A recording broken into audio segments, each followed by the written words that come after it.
The next thing we wanted to focus on in our list to make sure you stay off of the HR naughty list is, does your company have an employee onboarding process? The way we think about employee onboarding here within HR Catalyst is it is a 8-week, 12-week program that's very intentional about onboarding an employee. Many companies see an onboarding process. They may say, oh, yeah, we have one of those, Mark. But guess what? Oh, well, that's their paperwork. We do paperwork to make sure the employee gets paid. We make sure they're legally can work here.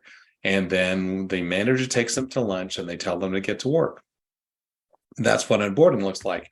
And that is not the definition of onboarding.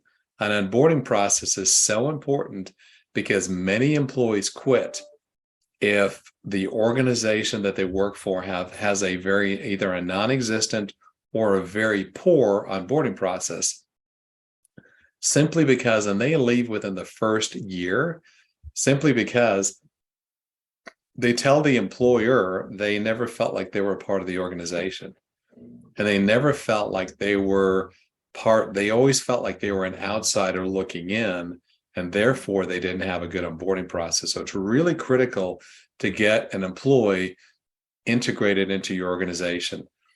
Another good benefit of an onboarding process is you are also looking to see if the employee is actually the same employee you interviewed and hired. Are they the same person you have working for you? Because once the person is working for you, you may find out, oh my gosh, this person doesn't have this skill. They don't have this skill. They're not expert in this area like they said they were in the interview.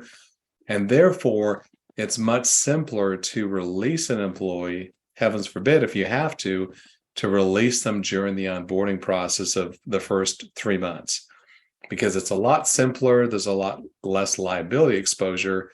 So that is another reason why it's so important to have a great onboarding process. Focus on it in 2023.